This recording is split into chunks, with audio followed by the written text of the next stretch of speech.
Welcome to the Gemsbach. This video is about Death's Door, a 2021 game developed by Acid Nerve.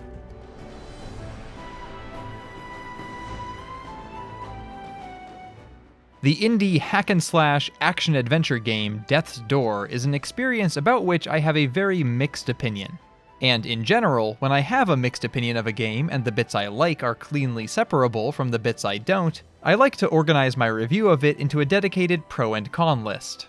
Now, each of the previous 3 games I've covered with one of these pro and con lists is a game I ended up recommending, for which I concluded that the good outweighs the bad, whether by a lot, like with Sekiro, or by a little, like with Crypt of the Necrodancer. This is the first time where that's not quite the case. It is a close call, but I do think the bad slightly outweighs the good this time around. Nevertheless, I think you'll initially be confused about me saying that, as I've got a lot of very nice things to say about Death's Door.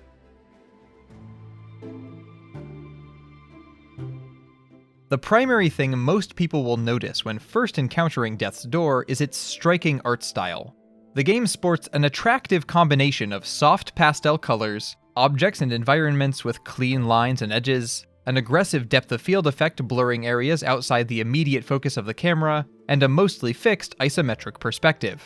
The result of this mixture is a game whose levels look like lovingly assembled dioramas or playsets, in which the action of each fight or room plays out like a cartoon featurette. Splashes of bright color in the environments and in the spells and weapons of your Crow player character add satisfying contrast throughout. And the devs were not afraid to make bold decisions which deviate from the diorama effect for added impact at times, as the interstitial offices in which death is suspended, yet adjudicated, are cast almost exclusively in grayscale, and some key arena or boss fights take place in spaces that are doused in darkness or even entirely blank. The only uneven element of the visuals is the design of the characters. While the looks of the enemies and especially the bosses are great, with plenty of personality and clearly legible animations, the NPCs are less impressive. With just a couple exceptions, the various crows and door lords at the center of the game's story are only minimally differentiated, and the designs of most more unique denizens like the Gravekeeper and the Bard are fairly forgettable. The obvious outlier among the NPCs, a design just as brilliant as the rest of the game's visuals, is Jefferson, a fisherman's corpse clumsily puppeteered by a culinarily gifted cephalopod. Overall, it's a gorgeous game, and its virtues don't end there. In the prior section, I said that the levels of Death's Door feel like lovingly assembled dioramas or playsets. Part of the reason they feel that way, however, has nothing to do with the graphics, and everything to do with the intricate layouts of the individual zones. Each area and dungeon loops back on itself repeatedly, using every inch of space and continually opening paths to or from its health refill spots and door-based checkpoints. There's a really commendable density to most of the layouts, which makes its storybook world feel alive and practical.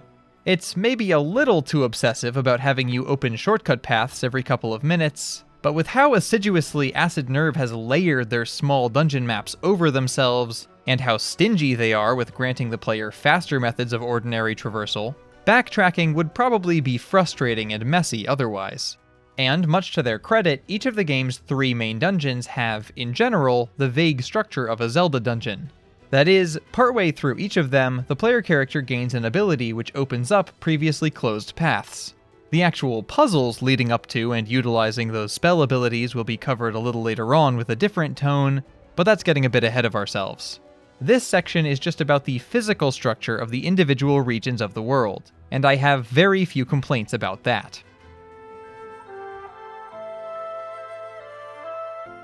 A group of sentient crows work for a lineage of portal makers in a cyclical, extra-dimensional bureaucracy, collecting the souls of the living by assignment and accepting mortality for the duration of their tasks. You play as a crow who has lost one of their assigned souls, becoming trapped as a mortal being unless they can open a particularly stubborn door portal with other souls. If that sounds like a unique scenario, that's because it is. The whole concept of the game world is a fun new take on a mythos of Reapers, and it's suited perfectly by the story conceit of the game's primary bosses being beings that have evaded death, or operated outside of the purview of the avian warrior bureaucrats for an unnaturally long period of time. Atmospherically, the game is at its best when it's weird and somber. Unfortunately, there are some stupid jokes now and then that undercut the game's atmosphere, like the security guard of the Commission being a reference to the critically panned 2009 comedy film Paul Blart Mall Cop. Comic relief is fine, but in a dark fantasy world, comedy requires a light touch. And the game is undoubtedly a better experience when it's taking itself seriously. On the plus side, the flat, unfunny jokes and references like that are fairly rare and easy enough to ignore. And when the tone is gloomy, or when the jokes are more absurd and less goofy, more Jefferson and less ball-plart, that's when the game best capitalizes on the mood fostered by its wistful, melodic music. Alright, it's a game that looks great, that has great levels, and that pulls you into some great world building. Sounds great. So what's the problem?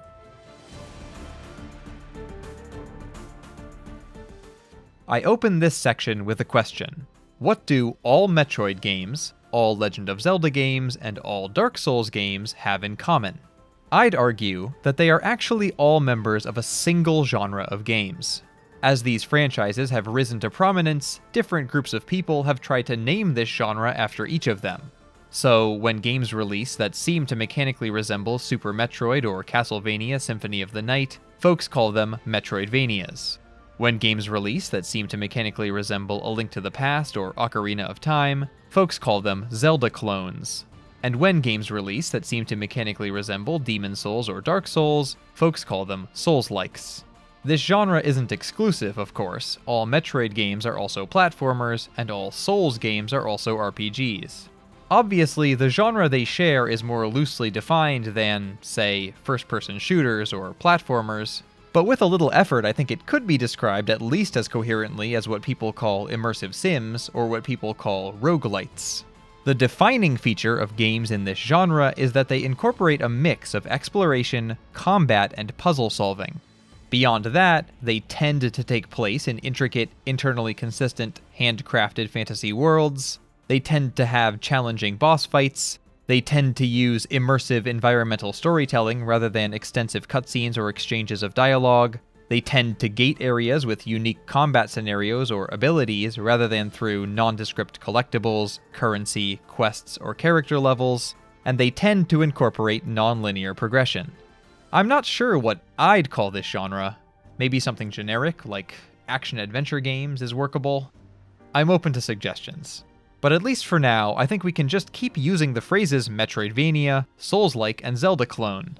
Not because I really accept that those are three distinct genres, but rather because I think they point to different promising emphases such a game can have. Each of those three types has exploration, combat, and puzzle solving, but with a different focus.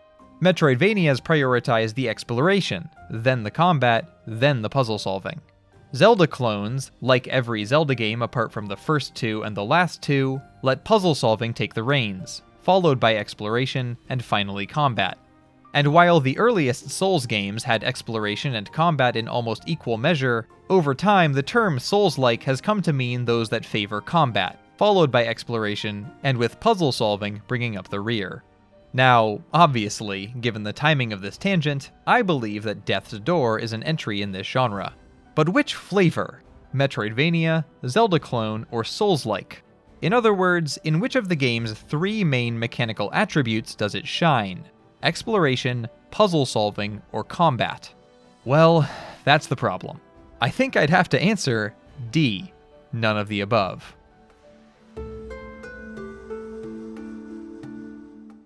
Death's Door has exploration. It has puzzles. It has combat. But considering each mechanic in isolation reveals that attribute to be superficial or ill-considered. Its exploration is minimal because the game is very linear. The path of progress is always obvious, and each major section is clearly gated by the ability unlocked in the prior section. Meanwhile, most of the substantial hidden segments require more than one of the unlockable abilities, effectively meaning that they too are gated into linearity, slotting in between the last unlock and the end of the game. Searching around a map for the next avenue of progress is a primary source of players of Metroidvanias making discoveries big and small as their suite of abilities grows.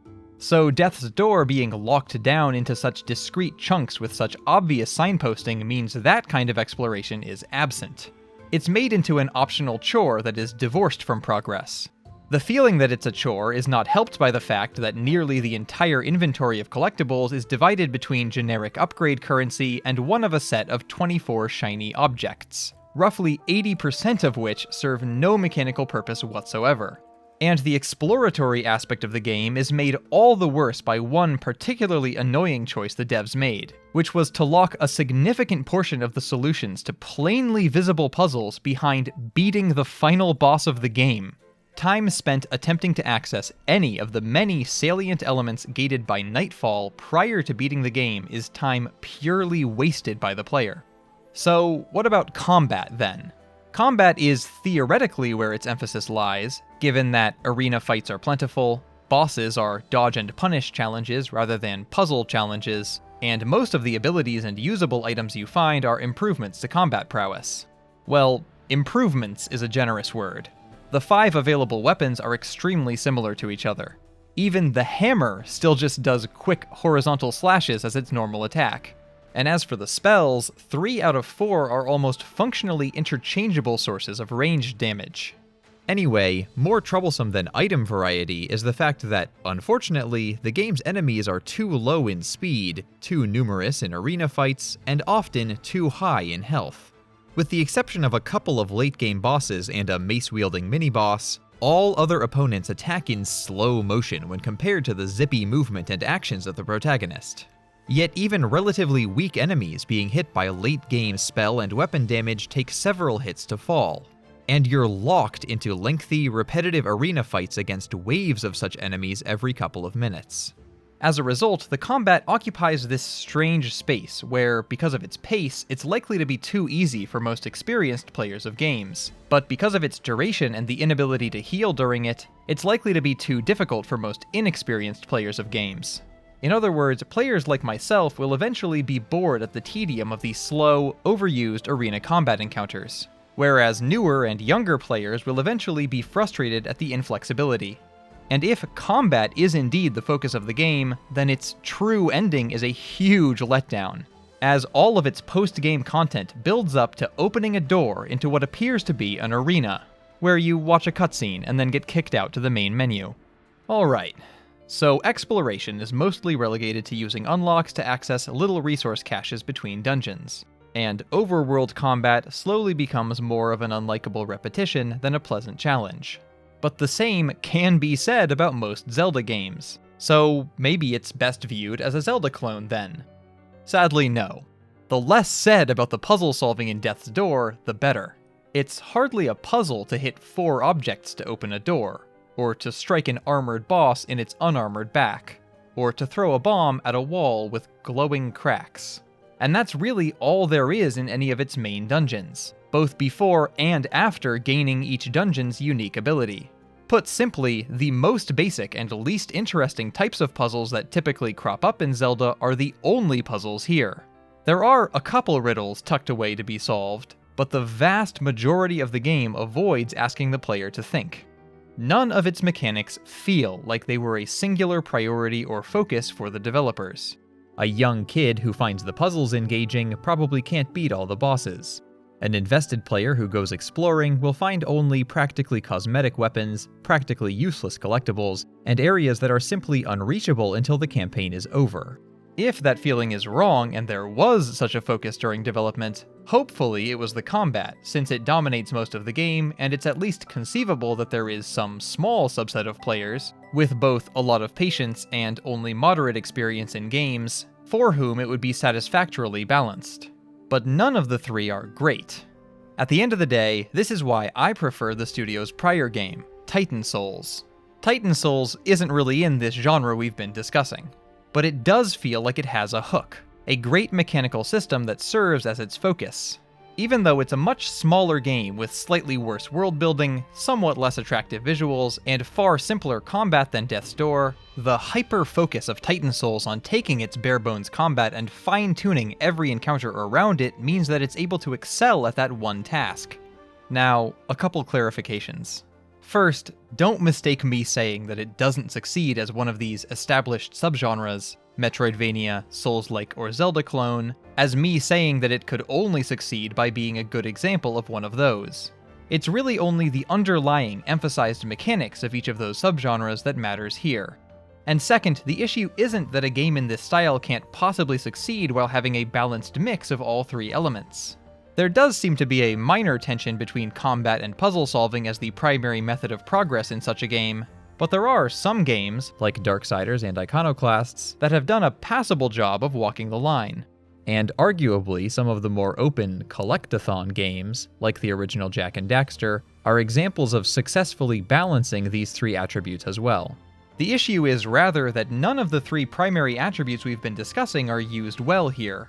Death's Door isn't a jack of all trades. It's a jack of three trades, and yet it's still a master of none.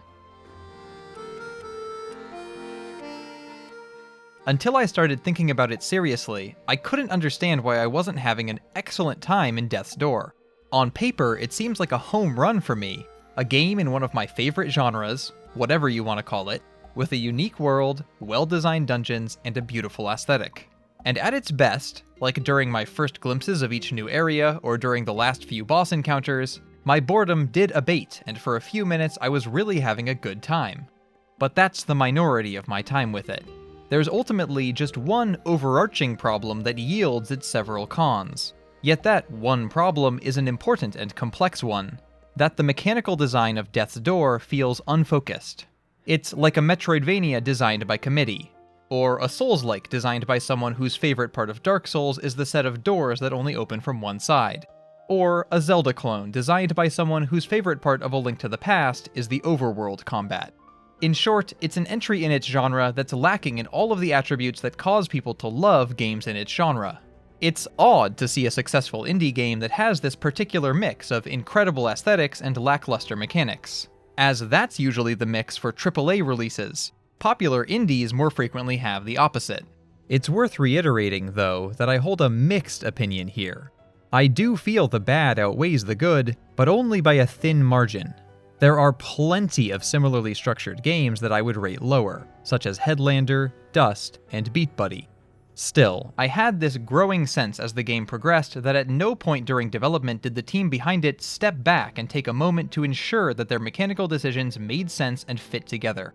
There is no better emblem of that sense than the fact that they have you play the entirety of Death's Door as a crow, in a game all about gaining character abilities. And yet, with no explanation, you never gain the in-game ability to fly, glide, or even hop.